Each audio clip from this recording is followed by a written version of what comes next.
नमस्कार जय जगन्नाथ केमती आपने आशा कर जगन्नाथ कृपार समस्ते भले थे तो मुझे बहुत भल अच्छी मुझे देवस्मिता आपको स्वागत कर मो चैनल देवस्मिता महांती ब्लॉग को। तो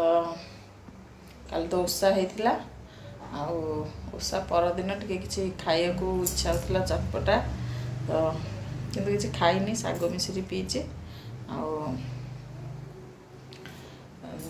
सोयाबीन फ्राइड राइस बनई तो गुनु नहीं जाइए तो बाबा भी खाईदे मत टे से भल न सोयाबीन तो मुझे खाईनी कौन खाई भावुची तो देखिया कौन खाया और रोसई भी आज कौन हम से भावुची कहीं 3 दिन है देखी थी अरुआ खिया को अरुआ डालमा आ डालमा की डाली फिले खाया इच्छा होनी तो चलते देखिए कौन रोसई करवा फ्राइड राइसटा मुझे सहित कर शेयर करदेवी कुन्नू बाबा भी खाऊले कहले भल लगुच कुन्नू भी कहला भल लगुच। तो बर्तमान फ्राइड राइस बनवाई मुझे कड़े पानी दे देती से स्वाद अनुसार लुण पकईकि सोया चंक्स पकईदेवी सेटा को फुटेदेवा 2-3 मिनट फुटीगला बड़ीटा पूरा सफ्ट हो सफ्ट होगापर से आम छाणीदेवा पुणी छाणिकी केमती कम बनाऊँगी आपण देखा बहुत बढ़िया होता किंतु टेस्ट पूरा जबरदस्त होता गुनु खाइला तो बाबा खाइले कहते तो बटा को मुझे छाणी देती बर्तमान से कड़े टे तेल देदेवा तेल टे हलदी पकई देती हलदी पकईकि बड़ीटा को आम भाजीदेवा जेहेतु लुण मु पकई फुटेला बेले तो मुझे लुण पकाउनी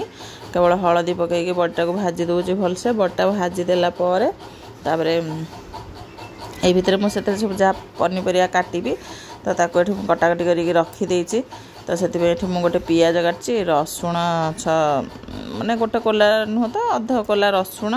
कंचा लंका 2टा टमाटो गाजर इन सब काटिदे आपण मन पाखे जो परिबा थी आपण मैंने काटिकी पकेबे जमीक पत्रकोबी होगला आ कि कोबी होबी होगला तो मो पाखे जी जहाँ थी कैप्सिकम टे काटिदे तो बर्तमान से कड़े मुझे तेल पकईदेली ताधे जीरा फुटेकी कंचा लंका रसुण पकईदे तो सहीटा टे होजापर मुझे पियाज को पकईदे तो पियाज को आम बेसी पचेबानी कहीं फ्राइड राइस टे क्रंची क्रंची रही भल लगे तो पियाजटा होगापर मुझे जो गाजर को काटिकी रखी पतला पतला करके तो ताको पकईदे एवं गाजरटा टे होगापर लास्ट मु कैप्सिकम पकईदेली तो कैप्सिकम को मुझे लंबा लंबा काटिकी रखी आउ जेकोसी परिवा आपण पकईबे मटर हो पत्रकोबी हो किंबा बीन्स कोबी जहाँ भी पकईबारे मो पाखे जी परिया था तो मुझे पकईची एवं आम ए स्वाद अनुसार लुण पकईदा लुणटा पकई सारापर आम ए सोया सॉस आउ टमाटो सॉस पकईबा तो चिली सॉस मो पाखे सरी जाता है पकईनी आपण मन पाखे थी आपण पकईबे तो सॉस पकई सारी गोल सारापर आम जो बड़ीटा को भाजी रखी से बड़ीटा को पकईदेवा आउ तापर भात पकईके गोलैदेवा तो लास्ट को आपण मैंने चाहिए थे भिनेगार पकई पारे ना लेंबू भी चुपुड़ी पारे तो देखो ये भात पकईकि मुझे गोलई दूची गोलैला मैं फाड़े लेंबू चुपुड़ी देती आउ लास्ट को टिके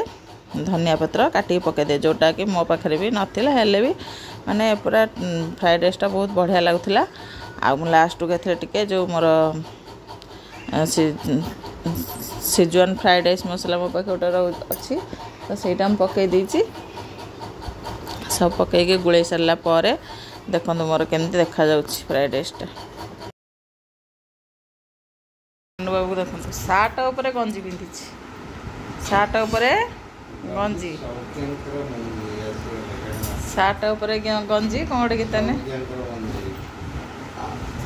वर्षा भी सका काचुची सका बोले सका पूरा टाइम टाइम खरा होता किंतु 10:30 बेलू पूरा वर्षा काचिला जे काचुची एपर्यंत है रोसई बास मोर सरीगला गुनु भी आसला हिरी देख से गछ गोटे तो रोसई भी आज से बड़ी आलू तरकारी कर छचिंद्रा भाजी देती सका जो बड़ी पकई फ्राइड राइस करी मुझे खाइनी ना तरकारी कर छचिंद्रा भजा और बड़ी आलू तरकारी तो बड़ीटा पूरा छोट छोट पूरा होती आम पढ़ीनु आनीलु सोया मिनी चंक्स लिखाई कौन टेस्ट के जानी कौन अच्छे आम सब बड़ बड़ आणु चलते गुनु भी आइला भात बाढ़ीदेवा तो टे सोदो कालीर बड़ी था तो से पियाज आलू गाजर भृषंग पत्र लंका फंका पकईके पिठा टे बनाऊँगी कहीं संध्या बनई था चा सागर खाया कि गुण जीव ट्यूशन तो सी तो आसला बेलू 9:30 10टा राति हो तो आसला बेलू पुणी खाया टाइम हो जाए करदे सी खाई जीव ये सदुओ थला या 2टा खंड हम ये गोटे जोगड़ा है सोरिष तेल बुलिया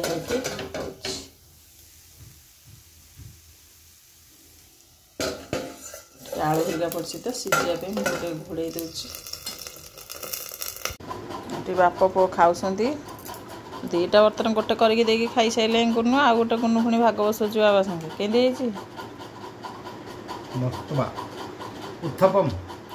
मोटा जोगड़ा है उत्थपम कमी उत्थपम ऊपर दिया है पियाज टमाटो